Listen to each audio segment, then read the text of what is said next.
my friend Jordan Peterson, who was on with me on the EntreLeadership Summit a month or two ago, and he reached out to me and he said, Tamara Lich has a new book out, and you have to talk to her about leadership. She's a former energy logistics worker from Medicine Hat, Alberta, Canada, that became a huge part of organizing the Canadian Freedom Convoy in 2022.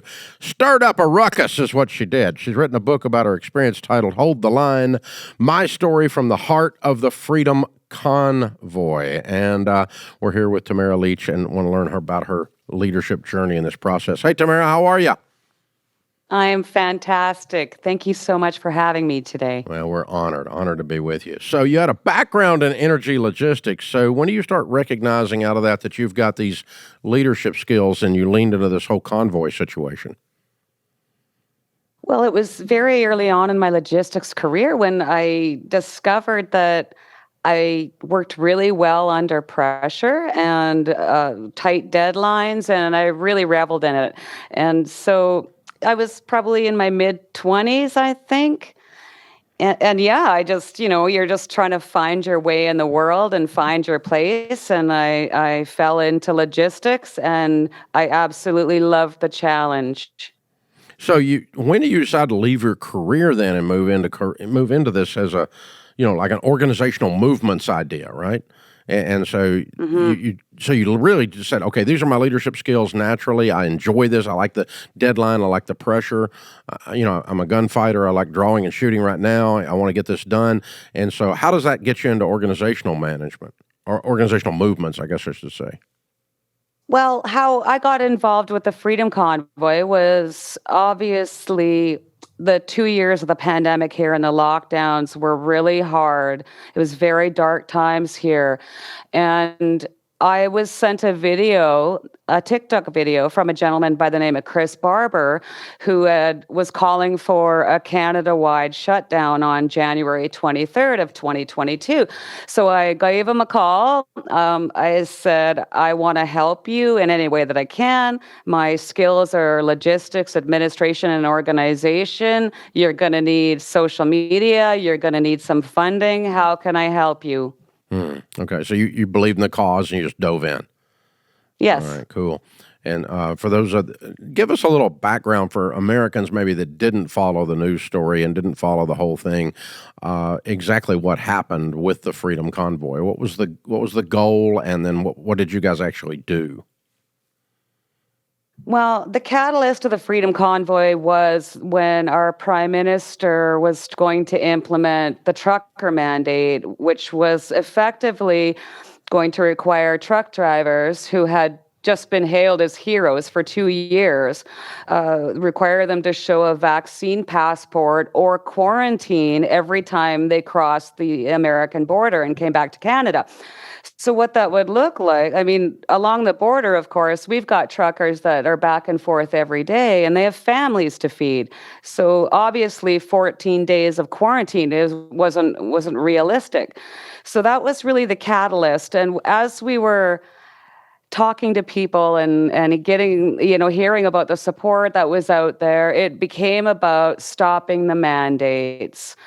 Like I said, we were under horrible restrictions here in Canada, completely segregated, and we just had enough. Yeah, you just got fed up. And then the convoy was basically created a traffic jam of sorts, right? It did. We drove across the country. I left Medicine Hat on January 24th, and that's when I met Mr. Barber for the first time. And I traveled with him across the country. And what we saw was this amazing network of supporters. There was people lining the highways, on the overpasses, holding Canada flags, little kids with signs saying, "Thank you, truckers." People were praying on their knees for us on the side of the road. It was just one of the most amazing shows of unity I've ever seen. I grew up always being so fascinated with patriotism in the United States and how, you really love your flag and you really have this strong sense of your country. And I always admired it. And I think for me, the convoy was the closest thing that I'll ever feel to that. The sense of unity was incredible. We got into Ottawa, of course, and we were there for about 3 weeks, peacefully protesting. And then the government invoked the Emergencies Act here and sent in law enforcement to crush it. Yeah. Okay. And what was the net result of the whole thing? What ended up happening at the end of it? Were the mandates rolled back? Some of them were, yeah. Well, while we were there, some of the provinces started announcing that they would be rolling back the restrictions. And so they'll never say that it was because of the convoy, but I mean, it's pretty clear that it had something to do with it. Yeah. Yeah, very cool.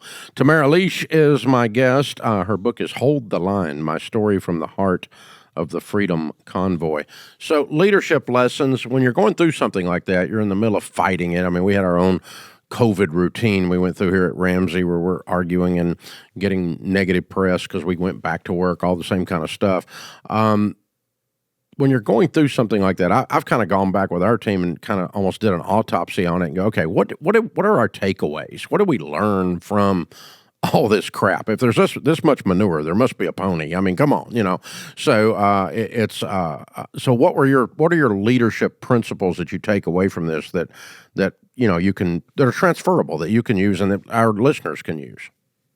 Yeah, well, first and foremost, I mean, you have to understand it was really a chaotic time. So I was in meetings constantly, being pulled in lots of different directions. So my number one takeaway is that when you're under pressure like that, it's important to keep everybody level-headed and stop them from panicking, which does happen. I mean, you start to panic and you start to make mistakes and bad decisions.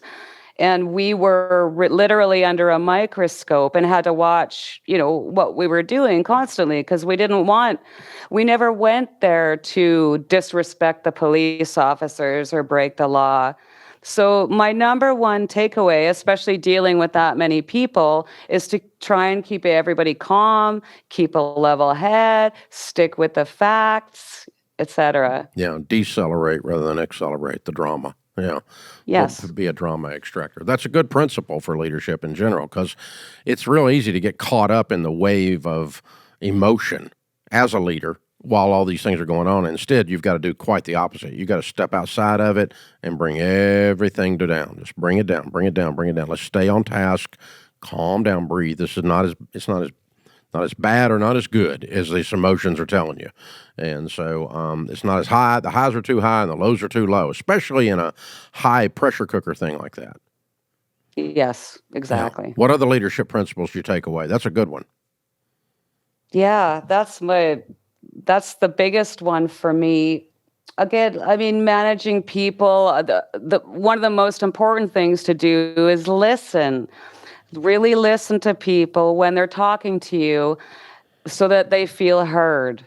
And so that when issues arise, you can solve problems. Yeah. Yeah, and that's the only way you can turn the corner with something. Yeah, that's very good. Active listening, I think is the technical term. Yeah, very good. Very good. I love it. Yeah. Good stuff. Again, Tamara Lich is her name. Her journey to leadership is what we're talking about. Her new book is Hold the Line, My Story from the Heart of the Freedom Convoy. You guys pick it up if you want to learn something about that whole event and that moment in history. It's good to learn what happened and how the Canadian government acted and reacted, how the truckers reacted, how the public acted and reacted. It's good to see those kinds of things and know, because if you don't face, we're probably not going to face that thing again, but we are going to face something like it in times. And so there's times that, it's something as simple as trying to get a building built and dealing with the building codes. I mean, it's just, there's always a regulator. There's always somebody doing something and that's slowing down or pushing back against people trying to do business. And, and so there's always a good takeaway from a story, a journey like Tamara has been on. Hey, Tamara, thank you so much for joining us. I appreciate you going to all the trouble to get all this studio and garbage set up. It's a mess, and it worked out. We got you here, and I can tell Jordan we were able to get you on, and hopefully we can help you promote the book a little bit. We appreciate you hanging out with us. Thank you so much. Have a great day. You too. Thanks for coming. Tamara Lich. The book is Hold the Line, My Story from the Heart of the Freedom Convoy. You want to be sure and pick that up as quick as you can. Good stuff. Hey, appreciate Jordan. Let me know about her. That's an interesting lady. She's got a lot to say. This is the EntreLeadership Podcast.